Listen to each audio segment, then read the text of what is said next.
नेहा नई नवेली बहू बनकर अपने पति तरुण के साथ अपना ससुराल में पहला कदम रखती है। चारों ओर खुशियों का माहौल था। हर कोई नई बहू के आने से बहुत ही ज्यादा खुश था। ऐसे ही कुछ दिन गुजर जाते हैं और एक दिन नेहा अपनी सास बबीता के लिए चाय बनाकर लाती है। तभी बबीता के फोन पर एक अननोन नंबर से फोन आता है। बबीता वो फोन उठाती है और कहती है, अरे तुझे कितनी बार कहा है कि यहाँ पर फोन मत किया कर। अब हमारा तुझसे कोई रिश्ता नहीं है। जिस दिन तूने हमें उस लड़के के लिए छोड़ दिया था उसी दिन तेरा मेरा रिश्ता खत्म हो गया था। अब मेरे घर के किसी भी सदस्य से बात करने की कोशिश मत करना। बबीता की आवाज सुनकर नेहा को थोड़ा अजीब लगता है और वो अपनी सास से बोलती है, माँ जी आप किससे बातें कर रहे और किसको इस तरह से बोल रही? आखिर कौन ऐसा है जिसका अब हमसे कोई रिश्ता नहीं? ऐसी कोई बात नहीं है बहू, और तू इन चीजों के चक्कर में बिल्कुल मत पड़। माँ जी बताओ ना, अगर मैं भी इस घर की मेंबर हूँ तो मुझे भी जानने का अधिकार है। आखिर बात क्या है? देख बहू, बहुत सी ऐसी बातें हैं, अगर तू ना जाने तो ज्यादा बेहतर होगा। और वैसे भी ये एक अतीत था और अतीत बीत चुका है। अतीत के बारे में जानने से कुछ भी हासिल नहीं होता, बस मन मुटाव लड़ाई झगड़े यही होते रहते हैं। इसीलिए इन चक्कर में मत पड़। माँ जी कभी कभी ऐसा होता है कि हम जिस अतीत को बुरा मानकर खुद से दूर करने की कोशिश कर रहे हैं, आखिर वो अतीत बुरा नहीं है। कहीं ना कहीं कुछ मिसअंडरस्टैंडिंग हो जाती है लाइफ में। खैर ये सब छोड़िए और आप मुझे बताइए कि बात क्या है। अगर आप मुझे अपनी बेटी मानते हैं तो जरूर बताएंगे आप। सुन फिर। फ्लैशबैक। बबीता देवी की एक ही बेटी थी जिसका नाम था पारुल। बबीता अपनी बेटी पारुल से बहुत प्यार करती थी। पारुल दिखने में बहुत ही ज्यादा सुंदर और पढ़ी लिखी थी। वो एक एमएनसी कंपनी में जॉब किया करती थी। बबीता को अपनी बेटी की शादी की चिंता सता रही थी। अब धीरे धीरे बबीता की बेटी की उम्र हो चुकी थी। एक दिन बबीता पारुल से बोलती है, बेटा पारुल, तेरे लिए ना बहुत अच्छे अच्छे रिश्ते आ रहे हैं, तेरी बुआ ने भेजा है। मैं तुझे व्हाट्सएप पे फोटो भेज दूंगी। तुझे जो लड़का पसंद हो तू मुझे बता देना, हम उसी से बात आगे करेंगे। माँ मैं आपसे कितनी बार बोल रही हूँ, मुझे कोई शादी नहीं करनी। अरे क्यों नहीं करनी शादी? तेरी उम्र 26 साल हो चुकी है और वैसे भी सही उम्र में शादी करना सही रहता है। तुझे अपनी लाइफ में जो करना था वो सब कुछ तूने कर लिया। तुझे पढ़ाई करना था, जॉब हासिल करनी थी, अब क्या चाहिए बेटा? एक सही टाइम पे शादी कर ले, मुझे भी अच्छा लगेगा। माँ दरअसल बात यह है कि मैं एक लड़के से बहुत प्यार करती हूँ और उसके बिना नहीं रह सकती। अच्छा तो ये बात है। अच्छा नाम बता, क्या नाम है उस लड़के का? वो मेरी कंपनी में मेरे साथ जॉब करता है और उसका नाम इमरान है। वो भी इसी शहर में रहता है। क्या कहा तूने? इमरान? तेरा दिमाग तो ठीक है ना? ये मुस्लिम लड़का ही तुझे मिला था? अरे हमारे हिंदू धर्म में लड़के मर गए थे क्या? और मैंने तुझे इतना पढ़ाया लिखा है वो भी इस दिन के लिए? अरे 36 टुकड़े करवा के फ्रिज में जाना है क्या तुझे? नहीं सुना था क्या वो श्रद्धा वाला न्यूज? मैं नहीं चाहती कि तेरे साथ भी यही सब हो। और अगर तू मुझसे प्यार करती है तो इस लड़के का चक्कर छोड़ देगी। जैसा माँ बाप बोले वैसा ही बच्चों को करना चाहिए। माँ मैं श्रद्धा नहीं हूँ और मेरा इमरान कोई कातिल नहीं है। शादी करूंगी तो इमरान से करूंगी, वरना मैं नहीं करूंगी। और इमरान मुझे बाद में मारेगा, उससे पहले मैं खुद को मार डालूंगी। हाँ तो मेरी बात भी ध्यान से सुन ले। अगर तू सच में मुझसे प्यार करती है तो इमरान को भूल जा, और अगर नहीं तो इस लड़के के साथ जाके शादी कर ले। मुझे कोई मतलब नहीं है, लेकिन दोबारा मेरे घर में कभी मत आना। Flashback out. उस दिन लास्ट बात यही हुई थी मेरी पारुल से। फिर पारुल ने कभी फोन नहीं किया। कुछ दिन बाद पता चला कि पारुल ने उस लड़के से शादी कर ली। शादी को अब 1 साल हो चुका है, पर पारुल को जब भी मेरी याद आती है तो वो मुझे फोन कर लेती है। लेकिन अब मुझे उससे कोई बात नहीं करनी, क्योंकि उसने मेरा दिल तोड़ा है। यूं ही समय गुजरता जाता है। एक दिन घर वाले फोन पर पारुल का फोन आता है और वो फोन नेहा उठाती है। पारुल नेहा से बहुत देर तक बातें करती है। नेहा को पारुल बहुत अच्छी लगती है। थोड़ी देर बाद नेहा अपने नंदोई इमरान से भी फोन पर बातें करती है। नेहा को इमरान नेचर वाइज बहुत अच्छा लगता है। अब नेहा चाहती थी कि वो किसी तरह से पारुल और इमरान का घर में आना जाना शुरू करवा दे। एक दिन मौका देखकर नेहा पारुल और इमरान के घर जाती है। नेहा देखती है कि पारुल अपने ससुराल में बहुत खुश है। उसके ससुराल वाले भले ही धर्म से मुस्लिम हो, लेकिन वो पारुल को अपनी बेटी से भी बढ़कर मानते थे। थोड़ी देर बाद पारुल और नेहा दोनों अकेले में बातचीत करती हैं। तभी नेहा पारुल से कहती है, सच बताना दीदी, तुम अपने ससुराल में खुश तो हो ना? ये मत सोचना कि तुमने ये कदम उठा लिया तो तुम्हारे साथ कोई भी नहीं, मैं हूं ना तुम्हारे साथ। इसीलिए जो भी बात हो आप मुझे बता सकती हो। भाभी, मेरी शादी को 1 साल हो गए और 3 महीने से मैं प्रेग्नेंट हूँ। सच बताऊं तो मुझे इस घर में कोई कमी नहीं। मैं अपने माँ बाप को यही बात तो समझाना चाहती हूँ कि हर इंसान एक जैसा नहीं होता। और माँ बाप की चिंता एक साइड है, लेकिन मैं इमरान के साथ इतने सालों से हूँ। उसने आज तक मुझे कभी किसी चीज की कोई कमी महसूस ही नहीं होने दी। और यही बात तो मैं अपनी माँ को समझाना चाहती हूँ कि इमरान मेरे लिए एकदम परफेक्ट है। लेकिन माँ है कि मेरी बात मानने को तैयार नहीं। एक माँ बाप को क्या चाहिए कि उनकी बेटी ससुराल में खुश रहे। और सच बताओ, जब माँ को पता चलेगा कि आप ससुराल में खुश हो तो वो नानी बनने वाली है, तो शायद वो सब कुछ भूल जाएंगी। वहाँ पर इमरान आ जाता है और इमरान नेहा से बोलता है, ऐसा कुछ भी नहीं है भाभी। हमने बहुत कोशिश की पारुल की फैमिली को मनाने की, लेकिन वो माने ही नहीं। उनका ये मानना है कि शायद मैं पारुल के टुकड़े टुकड़े करके फ्रिज में डाल दूंगा या फिर पारुल को जान से मार दूंगा। सच बताऊं तो मेरी जान बचती है इसके अंदर, और मेरा होने वाला बच्चा पारुल की कोख में है। अब मैं क्या सबूत दूं अपनी सच्चाई का। चलो अब मैं चलती हूँ, बाकी टेंशन मत लेना, सब कुछ ठीक हो जाएगा। हाँ, इमरान नेहा को घर छोड़ने के लिए आता है। रास्ते में नेहा और इमरान का एक्सीडेंट हो जाता है, जहां नेहा को काफी चोट लग जाती है। नेहा का बहुत सारा खून भी निकल जाता है। किसी तरह से इमरान और नेहा को अस्पताल में एडमिट करवाया जाता है। नेहा की कंडीशन को देखते हुए डॉक्टर को खून की जरूरत थी। पूरे परिवार में अब नेहा और इमरान के एक्सीडेंट की खबर लग जाती है। इमरान को थोड़ी देर बाद होश आ जाता है, और जब इमरान को पता चलता है कि नेहा को खून की जरूरत है तो इमरान अपना खून नेहा को देता है, और इस तरह से इमरान नेहा की जान बचा लेता है। थोड़ी देर बाद बबीता को पूरी सच्चाई पता चल जाती है कि आखिर नेहा कहाँ गई थी और ये सब कुछ कैसे हुआ। कहीं ना कहीं मन में नाराजगी लेते हुए बबीता नेहा से कहती है, कहा था ना उस मुस्लिम से कोई मतलब नहीं रखना है। क्यों गई थी उसके घर? कर दिया ना एक्सीडेंट उसने। माँ जी, आज मैं जिंदा हूँ तो उनकी वजह से ही। अगर वो मुझे खून न देते तो आज मैं जिंदा नहीं रहती। और सच बताऊं माँ जी, अब तो आपको समझ में आ जाना चाहिए कि हिंदू मुस्लिम कुछ नहीं होता। आज उसी मुस्लिम का खून मेरी रगों में दौड़ रहा है, और आज उनकी वजह से मेरी जान बची है। पारुल दीदी के ससुराल गई थी, सब कुछ देख कर आई हूँ अपनी आंखों से। पारुल दीदी को वहाँ पर बेटी की तरह प्यार मिलता है, बेटी की तरह। और आप नानी बनने वाली है। शादी को 1 से 1.5 साल हो चुका है। अगर इमरान को उसे मारना ही होता तो वो कब का पारुल को मारकर दूसरी शादी कर चुके होते। ये सब सुनने के बाद बबीता को अपनी गलती का एहसास हो जाता है और वो इमरान से माफी मांगती है और अपनी बेटी और दामाद दोनों का माफ करने के बाद उनको अपना लेती है। जिसके बाद अब वो हंसी खुशी अपने जीवन में आगे बढ़ते हैं और परिवार के साथ मेल जोल बनाकर एक दूसरे का सुख दुख बांटते हैं। ये कहानी है मोना की, जो कि सोशल मीडिया पर हर समय एक्टिव रहा करती थी। चलिए देखते हैं कि आज की कहानी से हमें क्या सीख मिलती है। एक दिन मोना छत पे जाकर अपने फोन में इंस्टाग्राम ओपन करती है और रील्स बनाना शुरू कर देती है और गाते हुए कहती है, इतने आशिकों का मैं क्या करूं, किसे हाँ करूं किसे ना करूं, किस किस की मैं परवाह करूं, मैं इतनी सुंदर हूँ, मैं क्या करूं क्या करूं क्या करूं क्या करूं। तभी वहाँ मोना की सास वीबा आ जाती है और वीबा अपनी बहू से कहती है, अरे बहू, क्या कर रही है तू? अरे माँ जी, दिखाई नहीं दे रहा क्या आपको? मैं इंस्टा पे रील्स बना रही हूँ, रील्स। हाँ तो कोई पहाड़ नहीं तोड़ रही। अरे तुझे ध्यान होना चाहिए कि शाम हो चुकी है, अनुराग का आने का समय हो गया है, तो खाना वगैरह बना लूं। माँ जी, मेरे लिए सबसे पहले जरूरी है रील्स बनाना, ना कि खाना बनाना। और हाँ, आप एक काम करो, आप खाना खुद ही बना लो आज। इससे तो बहस करना ही बेकार है। मेरा बेटा आता ही होगा, भूखा होगा वो, मैं खुद ही खाना बना लेती हूँ। इतना बोलकर वीबा खुद रसोई में जाती है और खाना बनाना शुरू कर देती है।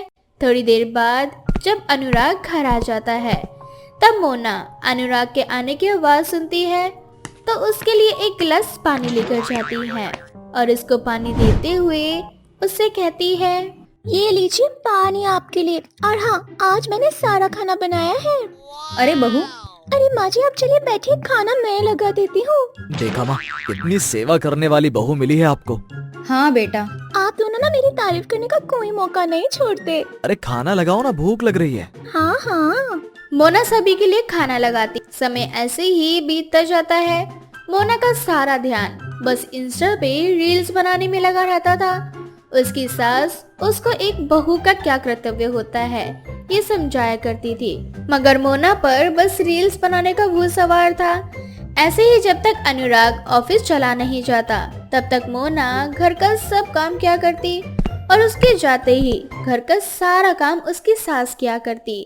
ऐसे ही दोपहर के समय मोना बन ठन के कहीं जा रही होती है, तभी उसकी सास उससे कहती है, बहू तू कहाँ जा रही है? ओफो माँ जी, कितनी बार कहा है जाते टाइम मत टोका करो। माफ करना बहू, लेकिन बता कर तो जा कि तू कहाँ जा रही है। मैं सीपी जा रही हूँ, मुझे अपने दोस्तों के साथ वीडियोस बनाने हैं। बहू अगर तू चली जाएगी तो मैं कैसे रहूंगी? अकेले मेरा घर में मन नहीं लगता। मैं कोई मन बहलाने की चीज हूँ क्या जो आपके लिए कहीं आना जाना ही बंद कर दूं? ठीक है बहू तू जा। दरवाजा बंद कर लो। इतना बोलकर मोना वहाँ से चली जाती है। विभा अकेले ही घर में रह जाती है। ऐसे ही एक दिन मोना अपने कमरे में बैठकर 36 प्रकार के मुंह बनाकर इंस्टा पे रील्स बना रही होती है। तभी उसकी सास आती है और उसे कहती है, बहू अरे वो कुसुम आंटी आई है तो जरा चाय वगैरह बना दे। अरे माँ जी, आपको नहीं पता क्या, इस टाइम मैं अपने फैन से लाइव चैट करती हूँ। बेटा ये सब भी तो जरूरी है ना। मेरे लिए सबसे पहले मेरा इंस्टा रील्स है माँ जी। आप जाके खुद अपने पड़ोसियों को चाय वगैरह बना दीजिए, मुझसे इन चीजों की उम्मीद मत कीजिए। ठीक है, जो तुझे ठीक लगता है तू वो कर। विभा रसोई में जाकर खुद ही चाय वगैरह बनाने लगती है और चाय बनाकर अपनी पड़ोसन कुसुम के लिए ले जाती है। तभी कुसुम कहती है, अरे विभा, बहू कहाँ है जो तू चाय लेकर आ रही है? हाँ अरे वो बहू की तबीयत ठीक नहीं है ना, इसीलिए। अच्छा, क्या हुआ उसको? अरे वो थोड़ा सर में दर्द है बहू के।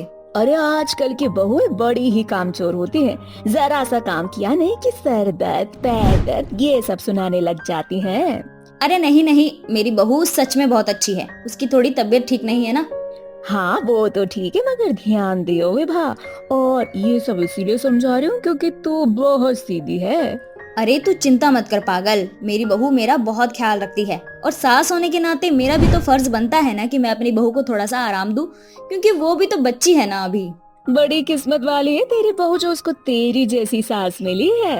अच्छा जी। मोना अपनी सास की ये सारी बातें सुन लेती है और अपने कमरे में जाकर खुद से कहती है, मैं कितनी गलत थी, मेरी सास मुझे कितना प्यार करते हैं, बल्कि लोगों के बीच भी मुझे अच्छा ही बना रहे हैं, बल्कि मैं हूँ भी नहीं। मैं अब से अपनी सास को शिकायत का एक मौका भी नहीं दूंगी। अपनी सास की बातें सुनने के बाद मोना को अकल आ जाती है और समय से घर का सारा काम करके फ्री टाइम में इंस्टा रील्स बनाने लगती है। ऐसे ही कुछ दिन बीत जाते हैं। उसकी सास अपनी बहू का ऐसा रूप देखकर बहुत खुश होती है। ऐसे ही एक दिन मोना अपने कमरे में बैठकर इंस्टा चला रही होती है। मोना देखती है उनके फैन फॉलोइंग्स कम होती जा रही है। वो खुद से बात करते हुए कहती है, हे भगवान, ये क्या, इतनी मेहनत से मेरे फॉलोअर्स बढ़े थे और जब से मैंने इंस्टा पे कम ध्यान देना शुरू किया है तब से मेरी फैन फॉलोइंग्स कम हो रही है और जो बच्चे कुछ फैंस हैं वो मेरी वीडियो का वेट कर रहे हैं। नहीं नहीं मोना, अब तुझे इंस्टा पर पूरा ध्यान देना होगा, इंस्टा रील्स बनानी ही होगी तुझे। मोना अपना फोन लेकर छत पे जाती है और रील्स बनाना शुरू कर देती है। ऐसे ही समय बीतता जाता है और मोना की हरकतें फिर से पहले जैसी ही हो जाती है। कभी छत पे तो कभी रसोई में, कभी बाहर जाके रील्स बनाया करती। ऐसे ही एक दिन मोना अपने कमरे में रील्स बना रही थी। तभी वहाँ उसकी सास आती है और उससे कहती है, बहू मेरी तबीयत बहुत खराब हो रही है, मुझे डॉक्टर के पास ले चल या फिर कोई दवाई दे दे मुझे। आप अपने कमरे में जाओ, मैं अभी आती हूँ, रील्स बना लो लास्ट। ठीक है बेटा, थोड़ा जल्दी करना। इतना बोलकर विभा अपने कमरे में चली जाती है। ऐसे ही 1 घंटे बीत जाता है मगर मोना अपने रील्स में ही बिजी होती है। विभा खुद उठकर मोना के पास जाती है और उससे कहती है, बहू मेरी तबीयत बहुत खराब हो रही है। बस माँ जी आप चलो, आ रही हूँ। इतना बोलकर विभा फिर से अपने कमरे में चली जाती है। कमरे में जाते ही विभा को चक्कर आ जाते हैं और वो जमीन पर गिर जाती है। मगर मोना अपनी रील्स में खोई होती है।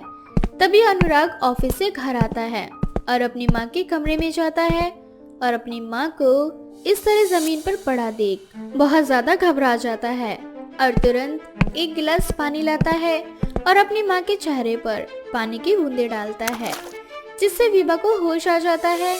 तब अनुराग अपनी माँ से कहता है, माँ तुम्हें कितना बुखार है, तुमने मोना को बताया क्यों नहीं? बेटा बहू थोड़ा बिजी थी। समझ गया कि वो कहाँ बिजी थी। इतना बोलकर अनुराग पहले अपनी माँ को डॉक्टर के पास ले जाता है और दवाई दिलवाकर घर वापस लाता है। तभी मोना अनुराग से कहती है, अरे अनुराग, माँ को क्या हुआ? अभी बताता हूँ माँ को क्या हुआ। अनुराग अपनी माँ को एक सोफे पर बैठाता है और उनसे कहता है, मैं बस इतना कहना चाहता हूँ कि तुम यहाँ से निकल जाओ। मगर क्यों? क्योंकि तुम एक बहू बनने लायक नहीं हो, ना एक पत्नी बनने के लायक हो, क्योंकि तुम्हें इन इंस्टा रील्स से फुर्सत ही कहाँ है। अगर माँ को कुछ हो जाता है तो क्या तुम्हारे वो नाम के फैंस या फिर इंस्टा रील्स से मुझे मेरी माँ मिलती? हाँ, एक काम करो, अपना फोन लो और सड़क पर बैठ बैठ कर रील्स बनाओ। जाओ यहाँ से। मुझे माफ कर दो, अब ये गलती दोबारा नहीं करूंगी, वादा करती हूँ। इन सारी चीजों में मैं इतनी अंधी हो गई थी कि भूल गई थी कि एक बहू का कर्तव्य क्या होता है। नहीं, जाओ यहाँ से। अरे बेटा बहू को माफ कर दे, ये आगे से ऐसा नहीं करेगी, मैं जानती हूँ। नहीं माँ, आज ये जाएगी यहाँ से। बेटा तुझे मेरी कसम, इसे माफ कर दे। माँ के कहने पर अनुराग अपनी पत्नी को माफ कर देता है और मोना को अपनी गलती का एहसास हो जाता है और अब वो सबसे पहले अपने रिश्ते और घर परिवार को अहमियत देती है। उसके बाद रील्स वगैरह बनाती है। गरीब विमला अपनी 9 साल की छोटी सी बच्ची कीर्ति के साथ रहा करती थी। कीर्ति बहुत होनहार और समझदार लड़की थी। विमला के पति की अभी हाल ही में मृत्यु हो गई थी, जिसके बाद गरीब विमला अपने घर में ही छोटी सी दर्जी की दुकान खोल लेती है। क्योंकि विमला बहुत सस्ते में लोगों के कपड़े सिला करती थी, इसलिए पूरा गांव विमला से ही अपने कपड़े सिलवाया करता था। विमला बहन, तुम्हारे कपड़ों का जवाब नहीं, तुम्हारे जैसे कपड़े इस गांव में शायद ही कोई सिलता होगा। ये तो मेरे माँ बाप की कृपा है कि उन्होंने मुझे सिलाई कढ़ाई सिखा दी। वो बात अलग है कि मेरे माँ बाप मुझे पढ़ा लिखा नहीं पाए, लेकिन उन्होंने मुझे इस काबिल बना दिया कि आज मैं अपना और अपनी बच्ची का पेट पाल सकूं। वही तो बात है बहन, जो भी कहो तुम बहुत किस्मत वाली हो। इतना सब कुछ होने के बाद भी तुमने किसी से कोई मदद नहीं ली। मदद भी किससे मांगती बहन, माँ बाप तो अब इस दुनिया में रहे नहीं, और जो बाकी के लोग हैं वो तो सिर्फ मौके का फायदा उठाना जानते हैं। अगर मेरे रिश्तेदार इतने ही भले होते ना, तो मेरे पति के गुजर जाने के बाद वो मुझे देखने जरूर आते। रिश्तेदार तो होते ही ऐसे। वैसे तुम्हारी बेटिया स्कूल जा रही है या नहीं? हाँ, जैसे मैं अनपढ़ रह गई वैसे मैं नहीं चाहती कि मेरी बेटी भी अनपढ़ रहे। उसे तो कपड़े का इतना ज्यादा शौक है, वो कपड़े को खुद डिजाइन करके मुझे देती है और कहती है कि माँ मेरे लिए ऐसी ड्रेस तैयार कर दो। इसी तरह से विमला दुकान पर आई उस औरत से काफी देर तक बातें करती है। पूरा दिन ऐसे ही निकल जाता है। अब अगले दिन जब विमला सिलाई कर ही रही होती है, तभी कीर्ति एक प्यारी सी फ्रॉक पहनकर अपनी माँ से कहती है, माँ देखो मैं फ्रॉक में कैसी लग रही हूँ। बिल्कुल परी लग रही है मेरी बेटी। आपको पता है ना, कल मेरे स्कूल में एक छोटा सा फंक्शन है। उसमें कोई गाना गाएगा तो कोई डांस करेगा।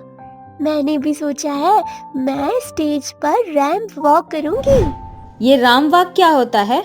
माँ, राम वॉक नहीं, रैंप वॉक। हमारी टीचर ने बताया था इसमें लड़कियां अच्छी सी ड्रेस पहनती है, अच्छा सा मेकअप करती है, उसके बाद हम रैंप वॉक करते हैं स्टेज पर। सभी लोग देखकर खूब तालियां बजाते हैं और जीतने वाले को ना इनाम भी मिलता है। अच्छा ये बात है, फिर तो अच्छी बात है। मेरी बिटिया रानी, कल तू अपना परफॉर्म अच्छे से करियो। पर माँ, फ्रॉक तो सबने देखी हुई है, इसलिए मैं चाहती हूँ आप ना मेरे लिए कोई दूसरी फ्रॉक सिल दो, और वो भी इतनी प्यारी सी कि जिसे देखकर सबकी आंखें खुली रह जाए।